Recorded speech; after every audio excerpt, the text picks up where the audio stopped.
Berapa regio dalam NOS? Ada berapa? Tiga aja. Vestibulum, res olfaktori dan respirasi. Tadi sudah histologinya? Sudah. Kalau di bagian cavum nasi yang vestibulum itu epitelnya apa? Vestibulum. Yang tempat kalian mau di tangan. Ya, itu dah. Apa epitelnya? Dia harus tebal apa harus tipis? Kalau tipis kali korek kamu udah bilang apa harusnya berarti dia pseudostratified columnar. Squamous. Squamous. Ya, squamous. Ada juga pseudonya. Nah, kalau misalnya sudah bersilia yang fungsinya untuk menyaring kotoran udara, baru ada pseudo. Di sana ada 3 region ya. Habis itu di bagian medial itu ada konka. Berapa ada konka? 3. Ya, masing-masing konka di bawahnya ada meatus atau saluran. Diingat ya, itu keluar di soal CBT tentang saluran-salurannya itu untuk sinus paranasal ya. Oke. Kemudian lubang hidung depan namanya nares. Lubang hidung di belakang yang mau ke laring itu koana ya, kecil. Koana and nares. Kemudian dari nose kemudian kita ke belakang menjadi belakang nose ada nasofaring. Apa yang kalian dapatkan di nasofaring? Ada yang saluran menuju ke telinga adalah tuba, Eustachius ya. Saluran dari Eustachius itu bermuara di sana, tepatnya di Taurus tubarius namanya ya, tonjolannya yang. Kemudian ke bawah, di bawahnya nasofaring ada orofaring. Apa yang kalian temukan dari orofaring? Tonsil. Tonsilnya itu kalau kita buka mulut itu seperti lingkaran, namanya ring of Waldeyer. Waldeyer ring. Di atas tuh apa? Tonsil apa yang paling besar yang letaknya di atas? Faringnya udah.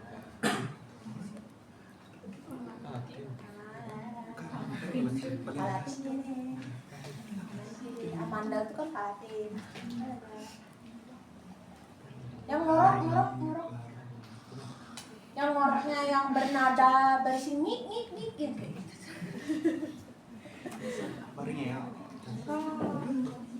Depannya A. Adenoid, bukan adenoid. Adenoid ya. Adenoid. Tonsila adenoid. Ingat ya, di sana ada ring of Waldeyer. Kemudian turun menjadi laringofaring.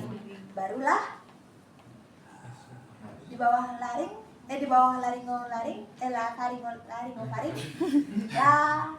laring. Di situ ada 2 tonjolan yang pita suara palsu namanya lainnya. Vestibular. Ya. Kalau yang asli nama lainnya glotis. Ya, di sana ada, kalau di laring kita ada 3 kali 2 berapa? Nah, tambahnya 9 kartilago. Ya, 3 yang berpasangan, 3 yang tidak. Kan 3 berpasangan kali 2 kan 6. 3 yang tidak berpasangan.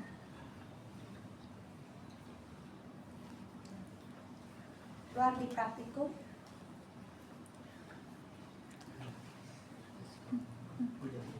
Tiroid. Epitriki. Kan caranya ngapalin epitriki teman. Epilotis, tiroid, dan krikoid. Yang tidak berpasangan, aritenoid, limfom, kan? Apa? Ya, yang berpasangan. Ya. Konikulit. Nah, itu ingat ya. Kemudian habis laring, di bawahnya ada? Di bawah laring. Trakea. Trakea punya kartilago? Huruf apa? C. Ya, karena di belakangnya itu adalah otot. Ototnya itu nyambung ke esofagus. Masih ingat embriologinya? Kan awalnya esofagus, kemudian dia kayak kantongan ke depan. Jadi pernafasan didahulukan. Ya, tadi didahulukan itu nafas daripada makan, ya. Depan. Habis itu ini ya ujungnya dari ini di sini apa? Karina ya. Habis itu jadi bronkus primer, dextra dan sinistra. Yang lebih besar, pendek itu yang dextra dan lebih lurus dia ya. Sedangkan yang kiri itu panjang, tapi dia agak melengkok gitu. Nah, kemudian kita habis bronkus ada bronkiolus ya. Nanti habis dari bronkiolus barulah alveolus. Nah, kalau udah yang kecil-kecil itu biasanya histologi lebih banyak ya. Ada sel pneumosit 1, 2 yang menghasilkan surfaktan 2. Nanti sebagai ini ya, sebagai clue soal histologi Dr. Ayu tidak ada mengeluarkan gambar. Jadi dihafalkan. Kalau Dr. Novita gambar sel-sel histo ya. Sel-sel darah limfoid itu gambar. Kemudian yang Dr. Ayu itu mungkin yang kayak gitu, fungsi-fungsi sel apa sini, apa yang ini gitu ya. Habis itu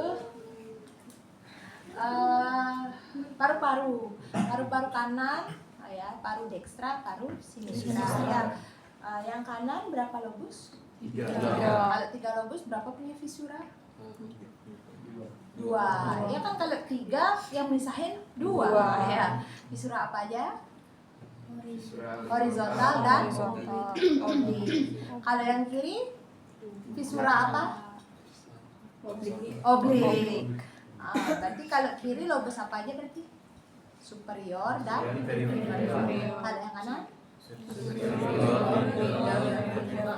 Ya. Oke, yang kanan harus tahu letak oblik, harus tahu letak transverse visura atau horizontal visura. Kalau horizontal memisahkan lobus apa?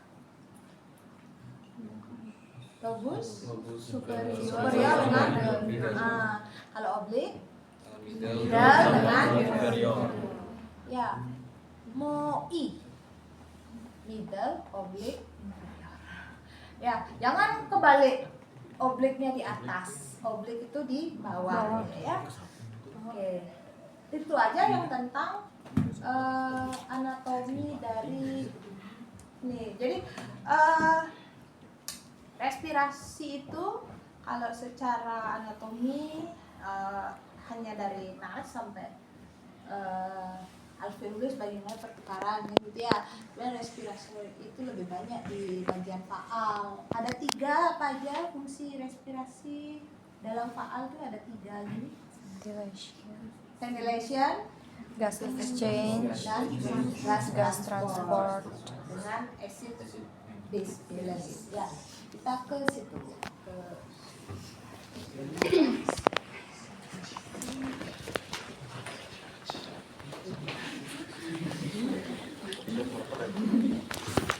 Siapa nih? Gak kelihatan dari sini. semua yang di sini. Semua di sini. Ayo ya. Biar kelihatan ya. Lihat lagi. Dari samping kah? Beli lagi ya. Nanti beli lagi ya. 1 kurangnya nggak kelihatan. Setiap SGD dokter. Oh, tiap SDG ya. Lain ya. Sebentar ya dokter. Oke, kita mulai. mulai ya dari sini. Ini kan apa? Nose ya, asal lubang hidungnya ini namanya Nares. Kalau keluarnya di sini namanya Mana? Sini ada 3 region. Tadi apa aja? Vestibular. Vestibular. olfaktori. Nah, ini bagian medialnya ada konka 1, 2, 3 konka nasi Superior, middle, inferior. Di bawahnya itu ada Meatus. alirannya. Masih ingat kalau kita nangis akan keluar lendir. Lendir. Kira-kira di meatus apa? Inferior. Apa? Inferior. Ya, dia keluarnya di inferior. Selain itu diapalin ya tentang yang sinus paranasal di mana keluarnya ya.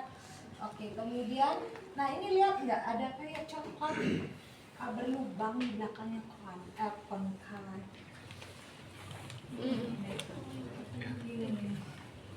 Udah, nah itu udah lubangnya dari tuba eustachius ya. Nah kan gitu dia bentuknya ya. Nah ini nih dindingnya itu namanya torus tubarius.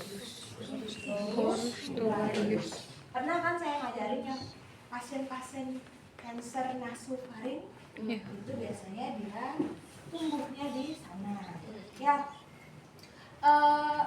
Kalau kanker nasofaring itu dia tumbuh di torus tubarius itu biasanya susah sekali di operasi diangkat karena kalau mau ngangkat kan harus buka ini susah, ototnya banyak, terus tulangnya banyak, rumit. Jadi biasanya pasien-pasien itu hanya di kemo radiasi, dimasukin obat, kemudian diradiasi. Terus kalau letaknya agak sulit, kecil dan sangat ini ya susah, dia bisa obstruksi gitu kan hidung. Kalau dia besar di sini ada massa, hidungnya mampet. Kemudian ada pembuluh darah di sini sering keluar darah, ya epistasis. Kemudian ini ke bawah mampet. Ada saluran ke telinga, telinganya mendenging, vertigo. Kemudian ke otak, ke mata, kemana-mana. Ya. Oke, yang ngefilm berhenti dulu ya. Arya. Udah tahu kan resikonya? Resikonya di situ ya. Kemudian lanjut ke orofaring di sini kan. Nah, ke bawah tuh orofaring ada cincin apa tadi? Wal. Ya. Nanti dicari itu. Kemudian turun ke laringofaring dan laring. Nah, ini khas ya kalau laring di sini. Ini yang paling besar kartilagenya apa namanya? Hyoid. Ya. Nah, namanya Adam's apple gitu ya. Habis itu ini satu ini tulang lidah ya. Hyoid. Nah, makanya ini yang dua ini adalah ligamen atau membran ya dari tiroid. Berarti membran sama Kalau yang ligamen. nomor 4 ini kan masih hijau telur asin gitu ya warnanya, berarti ini cartilago. Cartilago apa di sini? Di bawahnya tiroid? Cricoid. Nah, disinilah yang nanti tempat untuk buat ventilator, tracheostomi ya di sini. Kan ada tuh film Indonesia rasanya yang tolong itu terus dibuka gitu pakai silet. Gampang kali kayaknya buka ini pakai silet. Nah, ini buat nafas. Nah, yang nomor 6 ini dia adalah sudah cartilago trachea. Ini kan banyak untuk huruf C. Jadi kalau dilihat seperti ini ya. Jadi trakeanya di depan, esopagusnya di belakang. Ini apa? Aorta. Tadi nggak ada yang bisa jawab itu. Ternyata ini masih ingat ya aorta. Oke. Nah, kemudian yang ini ada bentuk seperti dasi kupu-kupu. Kita bilang kelenjar tiroid. Ya, kelenjar tiroid. Nanti kita belajar di fase 2 tentang endocrine system. Kemudian ini turun. Nah, ini ada trachea. Ini karina. Kemudian ini cabang. Lihat nggak? Yang di kanan ini udah kebelah. Jadi kan ya, bronkus primer kanan membelah dulu, baru dia masuk.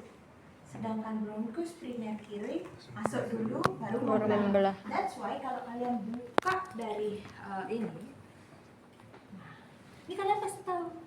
Kalau ada dua ini berarti kanan. Kanan. Kita membelah dulu jadi dua bermasuk. Berarti ini yang Kanan. Kalau dia baru satu berarti Kiri. Kalau besok gini saya giniin aja kalian udah tahu. Kalau besok praktikum kayak gini udah tahu nih kanan apa kiri. Dilihat dari lobusnya, jumlahnya ini kan cuma dua. Visura ini cuma satu. Terus bronkusnya satu. Ini apa? Namanya Kiri. yang ini Kanan. Oke, kiri kanan, kiri kanan kiri. Oke. Nah, habis itu ini apa? Diafragma. Diafragma dalam keadaan relaksasi dia berbentuk Flat. bah. Saat kontraksi dia flat. Flat, oh iya. Ya. Jadi kalau diafragma mendatar jawabannya sedang Kontraksi. Saya sudah tidak kuat berdiri, guys. Sudah. Oke, lanjut ya. Nah, kita lanjut ke ini paru. Tadi paru apa ini? Kiri. Oke, senang kalau tahu. Oke. Yang ini Kanan. Nah, nanti kalau kanan itu ada 3 lobus. Lobus. Ingat, visura oblik dia memisahkan Middle. inferiornya gede, middle-nya agak kecil ya. Kemudian yang ini apa? Transversal boleh, horizontal lobus juga boleh ya. Kemudian yang ini oblik saja ya. Dari hilus, tahu hilus? Hilus, hilar, radix itu sama. Adalah akar di mana sesuatu mau masuk ke dalam paru. Ini hilus namanya ini ya. Ini nama hilus. Mana hilusnya? Ini ya. Mana hilusnya ini? Apa aja yang masuk? Pertama apa ini? Bronkus. Kemudian nih? Pulmoner. Arteri. Ingat, putarlah otakmu kalau membaca pulmo. Kalau pulmo biru adalah Arteri. merah adalah Vena. berarti ini Vena. empat kan? Iya. Jangan dilupakan, belum ujian. Belum ujian ya. Habis itu yang hijau-hijau ini apa? Limpa. Kuning-kuning ini? Snare. Dulu yang kuning-kuning itu ngambang ya. Kuning-kuning. Ngerti nggak?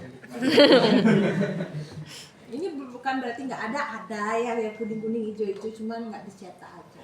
Dan gambarnya juga sama, maksudnya berbeda ya.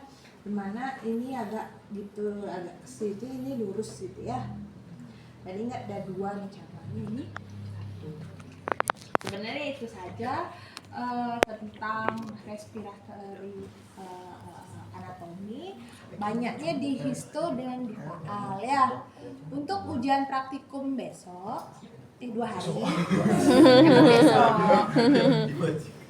masa kemarin enggak, besok itu ada 20 soal by request kan dari kalian. Ya, semakin dikit makin dikit. Kalau 10 nanti saya salah 4 saya remet dong dok gitu kan ya. Kalau saya salah 4 dari 20 kan saya masih dapat A gitu. Oke, nanti 10 soal itu adalah anatomi, 8 soal adalah histologi, 2 soal adalah faal. Ya ampun, pasti dah yang respirasi ini dah. Faalnya yang keluar itu adalah kardio respi. Ya, semua adalah soal hitungan.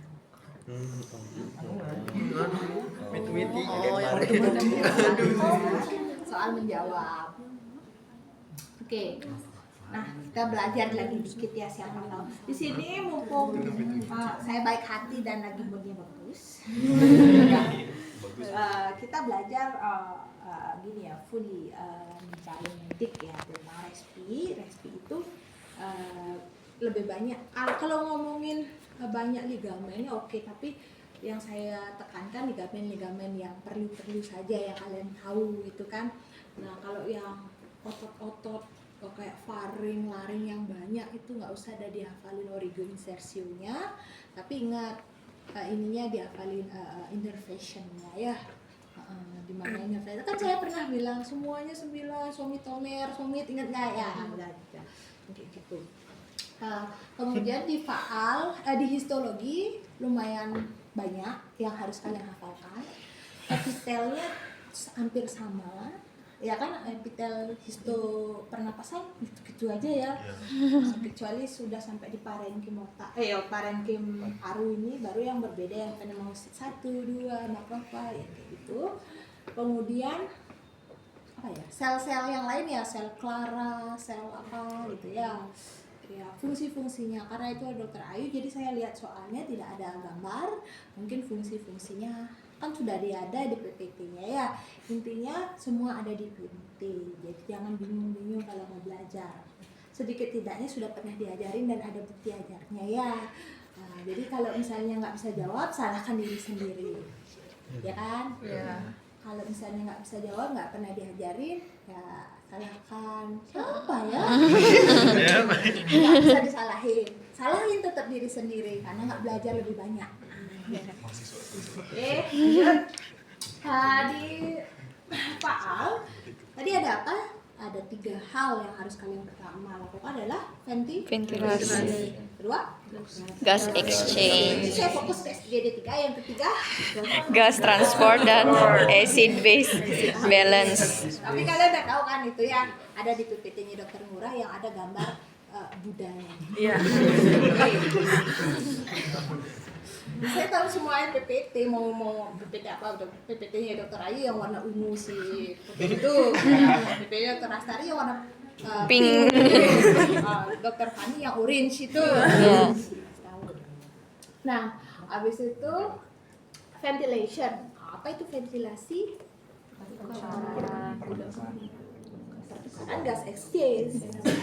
Ventilasi masuk udara dan Keluarnya. dari atmosfer. Kalau ke atmosfer. Atmosfer. Kalau respirasi ya dari ventilation dan juga gas exchange. dan transport itu namanya Respirasi. Respirasi itu ada 2 kan ya, eksternal dan Internal. eksternal dari luar ya, masuk ke paru-paru dan terjadi pertukaran di alveolus, Alveolus. itu eksternal gitu ya. Kemudian bukan kan saya nggak ngerti. Kalau yang internal respirasi itu di sel.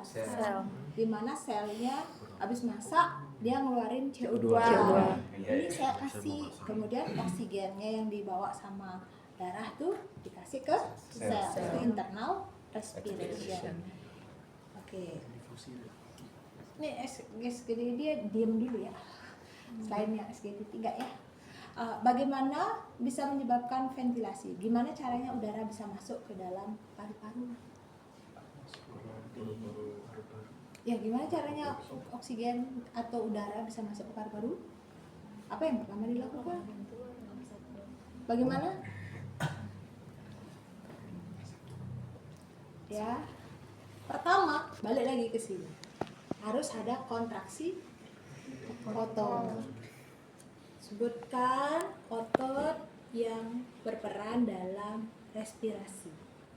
Pertama, diafragma. Kedua, berapa Interkostal. ada interkostal? 3.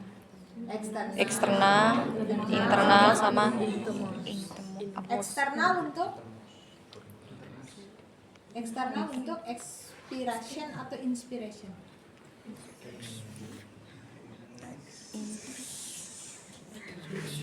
Eksternal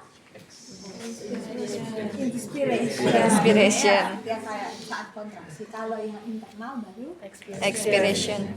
Nah, itu dulu yang terjadi. Pertama, ingat hukum fisika.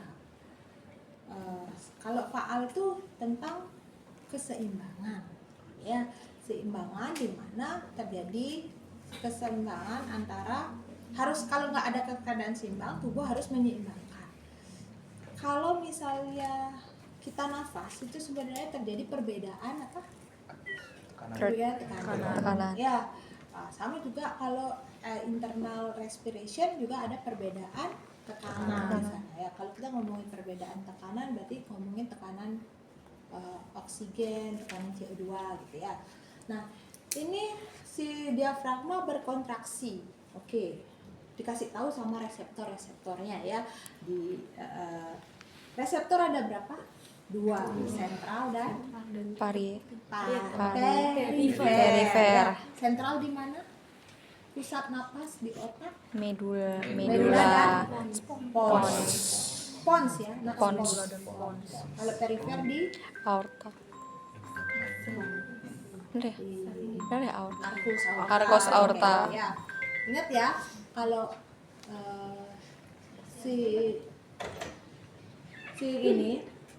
si sentral itu jika terjadi apa? Peningkatan CO2.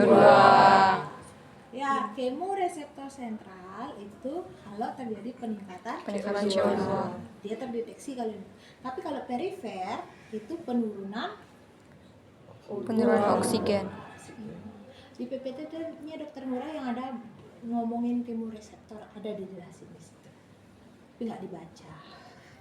Ya kan? Ada kan? Oke.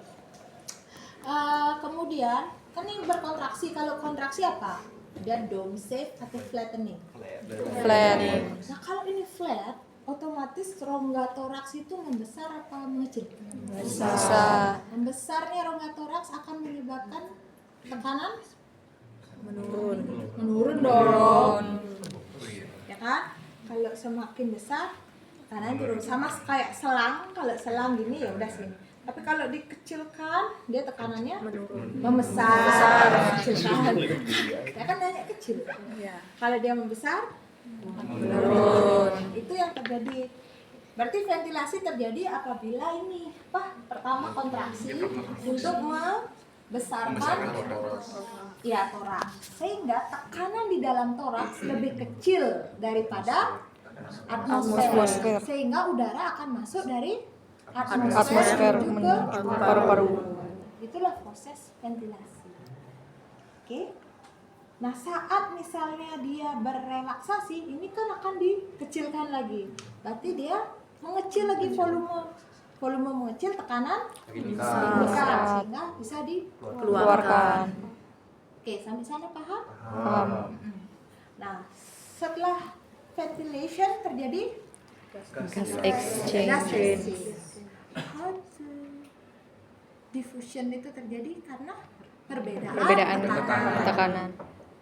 Anggapannya kalau misalnya berarti kan kita ngomongin respirasi internal juga ya, termasuk juga itu si arteri pulmonalis lagi bawa darah kayak akan CO2 ke dalam pulmo. Kayak akan, bukan berarti oksigennya nggak ada ya, oksigen tetap ada tapi CO2 nya banyak. Nah, sekarang udara tuh kaya akan oksigen. Pas waktu kita menghirup udara, yang kita hirup apa? Salah. Keduanya. Semuanya dihirup. Ya, tetapi oksigennya jumlahnya lebih banyak. Ya. Pas waktu oksigen banyak, terus di pulmonari ini CO2-nya banyak, ibaratkan ini. Oke, ini pulmo. Memang pulmo ya.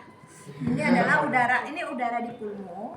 Ini adalah udara di atmosfer. Oke, kita buka ya. Nah, si pulmo ini punya banyak CO2, sedikit O2. Sekarang kita nafas, cus. Oksigennya banyak. CO2-nya sedikit. Dia akan barter. CO2 dilepaskan, oksigen diambil. Karena kan perbedaan tekanan.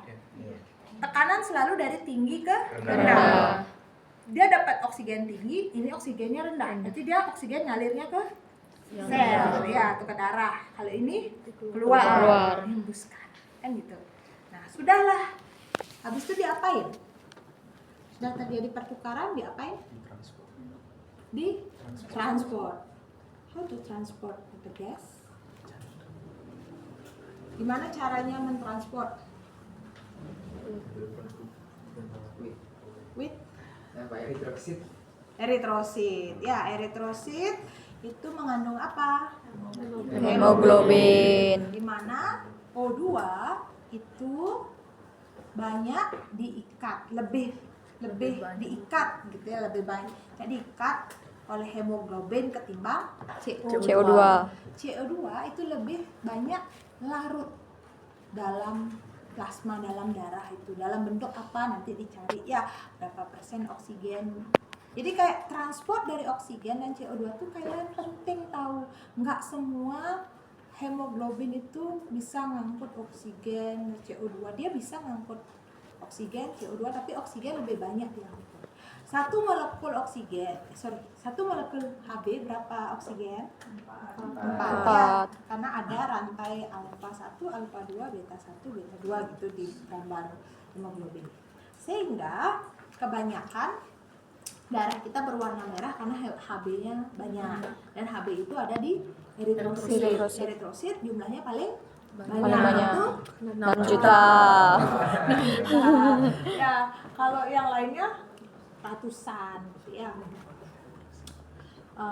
Kalah dulu dia ya. Habis itu apa lagi ya?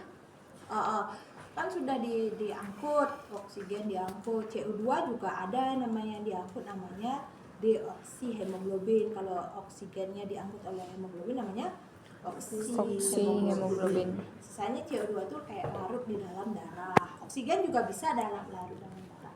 Nah, kenapa kalian perlu belajar kayak gini? Nanti kalian akan tahu. Biasanya di forensik pasiennya meninggal karena keracunan apa. Ya, ini kemarin sudah saya ceritakan juga nih. Kopi apa? Sianida. Kopi sianida. Atau sianida kan? Di mana dapat sianida itu? Kalian makan apel, ada sianida. Kalian makan singkong, ada sianidanya. Tapi kalau kalian makan apelnya 1 truk gitu, mungkin kalian keracunan sianida ya. Kekenyangan ya, mati kenyang dulu ya sianida. Terus singkong juga kayak gitu. Kan banyak orang meninggal habis dari apa sih yang gini tadi itu, habis itu bakar singkong. Singkong bakar tuh jauh lebih tinggi asap sianida, kulit singkong. Jadi meninggal di tempat, ternyata dikira pembunuhan, dikira kenanya keracunan akibat asap singkong. Ya, nah kenapa kalian harus tahu gitu? Nanti beda pasien, kita bilangnya mayat ya, mayat yang keracunan singkong beda warna darah lebamnya dengan mayat yang keracunan CO2, mayat yang keracunan CO2. Kalau sianida itu biasanya dia meningkatkan afinitas oksigen terhadap afinitas Hb dengan oksigen. Jadi oksigennya itu tetap diikat, nggak bisa dikeluarin. Itu sianida biasanya. Kalau CO malah menggeser, jadi antagonisnya oksigen. Kalau ada CO sama oksigen, si CO itu lebih cepat terikat ke hemoglobin dibandingkan oksigen. Yang kayak kematian di mana tuh? AC mobil itu kan CO. Ya, kalau yang CO2 dia nggak diikat kan oleh hemoglobin, tapi kan CO2 banyak di dalam tubuh, bahaya juga ya, oksigen kurang. Biasanya kalau kematian kayak itu ungu dia, nggak berhubungan dengan hemoglobin. Ya, jadi warnanya ungu, lebamnya ungu. Kayak gitu nanti fungsinya kalau kalian tahu tentang tahu dulu normalnya seperti apa, gampang nanti ya ke belakangnya berpikir logikanya. Nah, udah gas transport, apa lagi? Acid base balance. Acid base balance. Itu nanti keluar di praktikum ya, acid base balance. Kita nentukan pasiennya asidosis atau metabolik. Ya, acid base balance itu berapa pH darah normal? 7,35 sampai 7,45. Nah, 7,35 sampai 7,45. Tadi juga jawab kok. Yang grup tadi tahu juga sumber dia. 7,35, 7,45. Kalau SGD 3 nggak tahu, saya ini entar SGD. Ya. mati kata foto mati. Oke, nggak apa-apa. Kan dia dapat SGD kebetulan saya. Tapi nanti bakal saya share kayak gini pas waktu apa?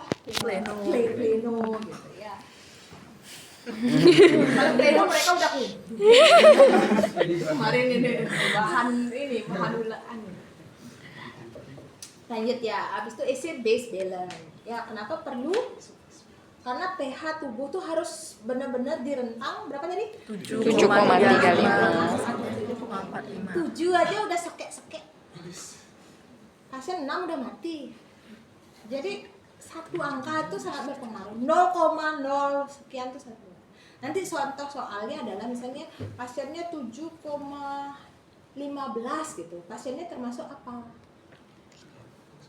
pH darahnya 7,15 berarti apa? Asidosis atau alkalosis. Asidosis. Asidosis. Kan pH-nya normal tuh 7,35 sampai 7,45. Di bawah 7,35 Asam. nama penyakitnya Asidosis. Kalau di atas 7,45 Alkalosis. Basa, alkali basa. Oke? Asidosis dan Alkalosis. itu ya. Nah, kayak gitu. Jadi tentukan dari pH pertama. Yang kedua ada sih sebenarnya ini dasar aja, tapi nanti itu kalian belajar di next semester gitu tentang terkompensasi, tidak terkompensasi, parsial, udah sempurna itu nggak saya keluarkan. Cuman itu aja. Nah, kita ingat acid base balance itu dipengaruhi oleh beberapa organ, salah satunya ini apa namanya? Paru-paru. Kemudian siapa lagi? Ginjal. Ya, buffer itu berapa ada? Banyak kan, salah satunya apa? Bikarbonat. Lagi H plus CO2. CO2. yang asam yang mana? H plus CO2. Ingat ya, H plus dan CO2 itu sifatnya Asam. kalau ion bikarbonat Basa. Oke, tak kasih tahu hal yang simpel. Jadi kalau di tubuh ada yang satu bermasalah, satu tuh ngebantu buat ada asam, ada basa. Basa. Kalau terlalu asam, tubuh itu akan berespon mengeluarkan asam atau membuat basa itu tetap di dalam tubuh, tidak dikeluarkan banyak, sehingga asamnya itu bisa dinetralisir. Ngerti ya? Kalau terlalu asam, gimana? Asamnya Basanya didiamkan atau asam dikeluarkan. Kalau misalnya terlalu basa, basanya banyak dikeluarin atau Asamnya ditahan. Sampai sana paham? Paham. Nah, asidosis sama alkalosis itu ada dua. Penyebabnya karena respiratorik dan atau metabolik. Pernah dengar asidosis metabolik, asidosis Respiratorik. Belum? Ya, enggak apa-apa. Asidosis respiratorik berarti asidosis yang disebabkan karena gangguan pada respirasi.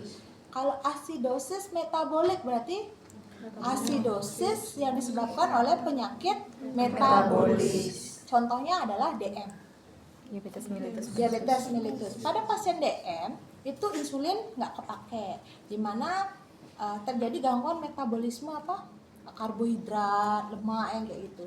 Jadi pada pasien dengan DM dengan genia tinggi ya, tinggi banget insulin gula darahnya tinggi, dia akan membentuk yang namanya badan keton gitu ya. Pernah dengar nggak? Keton badis. Ya nanti di pencernaan Dokter Astari yang ngajar. Keton badis ini sifatnya asam. Sifatnya apa? Asam. Asamnya ini gimana? Kalau asam berarti asidosis apa? Kalau DM asidosis apa? Asidosis metabolik. Berarti biasanya kalau asidosis metabolik itu dikompensasi oleh si respi. Kalau penyakitnya di respi dikompensasi oleh metabolik. Jadi pada pasien dengan asidosis metabolik, dia pasti ada sesuatu yang membuat nafasnya berbeda. Nafasnya dia pada pasien dengan asidosis metabolik, nafasnya akan cepat dan dalam. Ini cepat dan dalam. Gitu terus. Kayak ngos-ngosan. Kayak ngos-ngosan. Kenapa? Karena dia asam. Jadi dia harus mengeluarkan zat yang asam. Apa? Zat asam. CO2. Jadi CO2-nya banyak di perut. Begitu pula halnya kalau misalnya dia respirasi asidosis, ya udah dia akan metaboliknya, ginjalnya yang begitu. Sampai sana paham? Acid base base. Ya. Ya, oke. Jadi sebenarnya kalau di respirasi hanya 3 aja ya, ventilation, gastric, sama gastranomotor. Itu saja. Anatomi ya sedikit saja ya. Anatomi ya bagian-bagian gitu. Ada yang ditanyakan? Nah, CBT nanti 100 soal. Ya, 100 soal. Saya banyak punya soal, ada punya 400-an soal. Saya akan ini. Apa tadi ya? Biar sama ya. Tadi ada nanya histologi gimana, Dok? Histologi udah ya, Dokter Ayu tidak ada mengeluarkan gambar sama sekali. Jadi dibaca fungsi-fungsinya, di mana letaknya, letak dan Fungsi. Kemudian Dokter Novita Gambar. ada beberapa yang gambarnya, ada yang enggak juga gitu ya. Tapi kalau saya lihat itu ada gambar-gambar darah, gambar lymphoid tissue itu ada. Kalau anatomi ada gambar, ada enggak gitu ya. Apa aja, Dok, gambarnya? Kalau gambarnya yang ada di PPT pasti bakalan lihat. Enggak, abis itu kalau di anatomi kalau saya udah bilang nice to know nggak mungkin keluar. Nice to know. Pas waktu nih yang berdua ini ketawa-ketawa pas saya bilang nice to know gitu nggak keluar ya. Ketawa-ketawa. Ya kan? Setiap bilang saya nice to know ini mereka berdua ketawa. Enggak, ini bertiganya lagi. Habis itu apa lagi ya? Otot banyak saya keluarin, otot-otot yang mungkin otot-otot yang ada grup-grup otot gitu. Yang mana yang merupakan ini gitu. Di bawah ini yang kemudian yang di otot laring-faring itu tidak saya keluarkan originalnya, tapi inervasinya saya keluarkan. Kan pernah kan saya bilang semuanya adalah ini kecuali stilo ya kayak gitu. Nah sekarang ya dibakal-bakalin aja. Kemudian gambar-gambar tuh krikoid, tiroid yang tidak berpasangan yang itu ya yang gampang-gampang lah ya. Gampang sesuai dengan standar kedokteran. Kalau gampangnya sesuai standar SD saya nggak keluar. Ya. Ya. Nafas saya langsung FEV1. Ya, FEV1, FEV2 itu udah tahu spirometri. Kemarin nggak dikasih spirometri ya? Ada. Alatnya ada, cuma terbatas. Untuk peniupannya itu cuma ada lagi 5, jadi mungkin kalau saya ambil sini nggak bisa. Kosong semua, dekanat laboran tidak ada siapa-siapa, jadi saya nggak tahu tempatnya di mana disimpan sama laborannya. Ya, VEV1, VEV apa?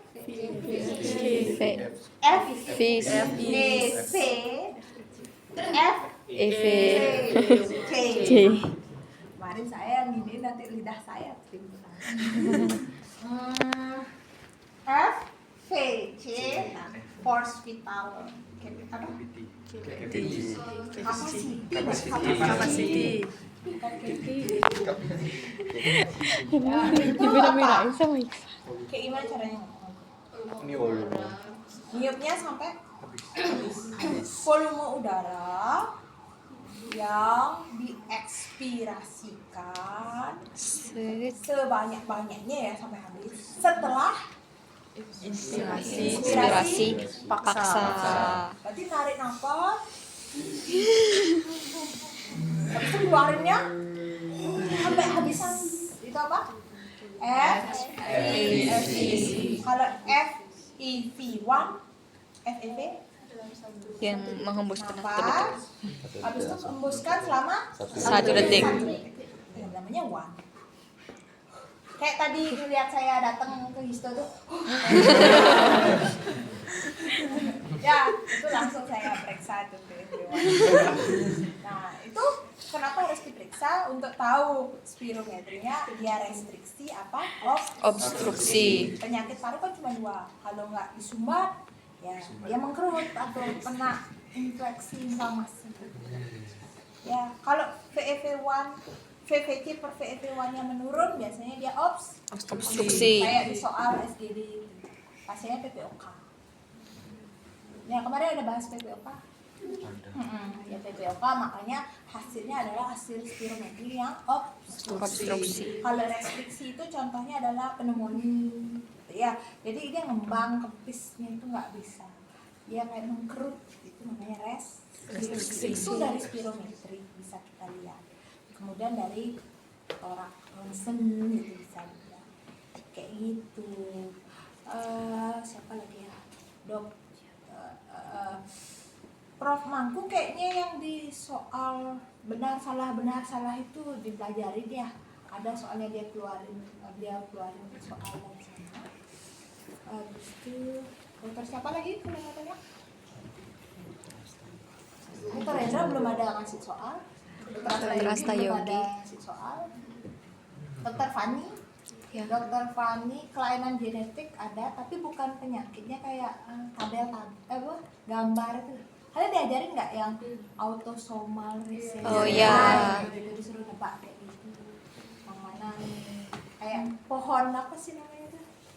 Yang cewek sama cowok jadinya anaknya berapa persen? Oh, iya. Iya kayak gitu. Saya nggak tahu dah isinya apa. Habis itu gini tentang repair DNA repair ada dua sama Ada tuh PCR. PCR-nya keluar. PCR-nya panjang-panjang pernyataan dia. Dokter Astari itu pendek-pendek soalnya, jawabannya juga pendek-pendek. Tahu lah.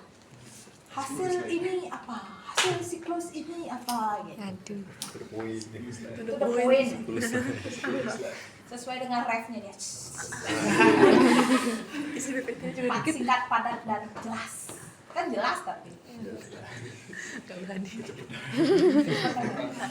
Harus dicepetin nanti Pentiumnya ganti. Pentium berapa? Mesin 4. Pentium komputer. Prosesornya Pentium 4 itu masih prosesor zaman kalian baru lahir. Sekarang apa prosesornya apa ya kalau kita? Banyak ya? E9 ya udah. Terakhir saya beli masih i7, i5. Sekarang udah i9.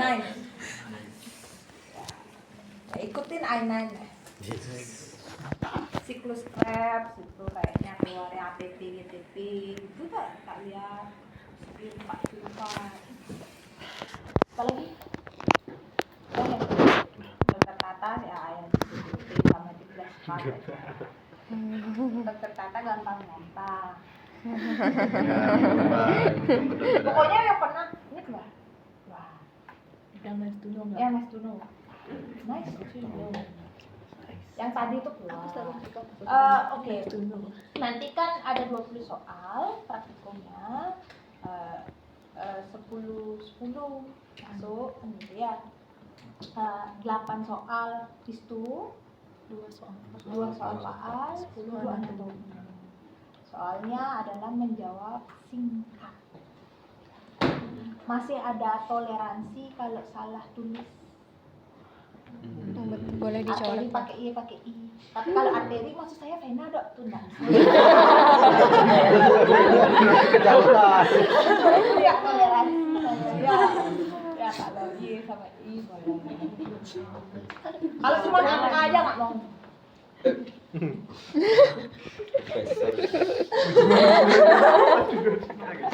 Profesor yang beda. Profesor Andra. Ya. Nanti mungkin soalnya bukan beranak ya, tapi lebih tepatnya seperti pasti 20 kok seluruhnya. Langsung remedi apa enggak? Enggak remedi dokter. Maksudnya kalau ada remedi langsung remedi apa enggak? Langsung. Kasih nafas dulu ya. Nanti kalau nafas menguap lagi dokter. Nanti langsung remedi ya. Tapi nanti menguap lagi loh. Oke, nanti langsung remedi, habis itu soalnya beda. Remedi soalnya beda. CBT nanti satu soalnya. Sama CBT hari Senin. Nah, bisa lah Sabtu Minggu jalan-jalan. Enggak jalan-jalan dah. Oh iya, Kuningan Sabtunya ya? Iya. Makanya libur kan? Ya. Kan manis Kuningan jalan-jalannya, piknik kayak apa gitu. Kami bawa buku catatan. Membawa buku, membawa grade. Iya. Ya. Dah, jangan ditanyakan. Aman ya. Nanti untuk praktikum histologi itu dibuat satu kelompok satu. Laporannya. Ya, Laporan. Ya, biar kalian kan biar fokus belajar. Tadi saya sudah bilang ke dokter Ayu ya. Jadi gambarnya cuma satu aja, nggak semua orang. Ya. Ya. Jadi fokuskan belajar. Remed bayar loh, kasihan. Jangan, nggak mau remeh dokter. SKS yang paling besar nih kan? Ya, 8. Ya 8. Bukan SKS kali 40. 400 ya? 340. Oh, 320. 320. Kan per SKS kan? Ya. Ya.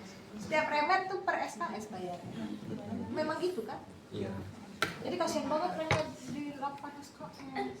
Jadi kalau bisa jangan ya. Langsung ke dokter. Kalau remed pun ya nggak apa-apa belajar. Siapa tahu lebih nyangkap. Tapi jangan deh. Jangan dokter. Saya juga nggak suka. Kalian banyak-banyak remed ya. Ingat ya nanti CBT lulus CBT itu 60, lulus blok itu 65. Jadi kalau kalian maksimal salah itu adalah 40. Bisa. Bisa optimis. Tapi kalau misalnya pas di 60 itu hati-hati. Kan ada sisa lagi 5 itu bisa nggak di atas 65? Biar nggak remet blok. Bisa. Biar nggak remet Itu blok. hitungan aja dulu. Kalau saya ragu 30, udah pasti benar deh. Ini yang lainnya itu udah pasti benar deh. Ya, Langsung kare ya. pasti.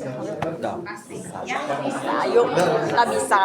Jangan dipikirkan soal, jangan dipikirkan nilai ya. Pikirkan materi. Ya dokter. Itu quotes hari ini aja mungkin nilai. Kata-kata hari ini. Kata-kata nilai. Jangan pernah pikirkan nilai, karena nilai akan otomatis keluar. Nanti kesepakatan setelah CBT mau langsung dikeluarin nilainya apa tidak? Tidak dokter. Mau dikeluarin nilainya, tahu? Kan langsung. Aduh jangan deh. Mau dikeluarin langsung apa tidak? Aduh.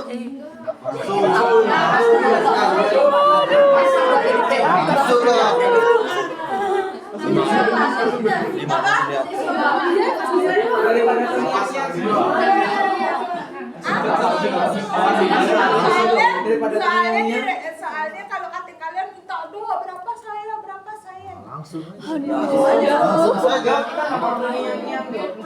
kesepakatan aja ya, saya tidak ngasih langsung tapi saya akan mengumumkan berapa yang di bawah 60. Berapa? Ya. Semua. Soalnya saya bilang satu orang 60 semuanya juga. Saya nggak ya. Ya nanti. Nanti saya cuma bilang nggak nilai ya. Saya cuma bilang lulus sama enggak. Gitu ya. Ya. Biar kalian termotivasi di fase 2. Oke, sekarang silakan. Terima kasih dokter. Sudah.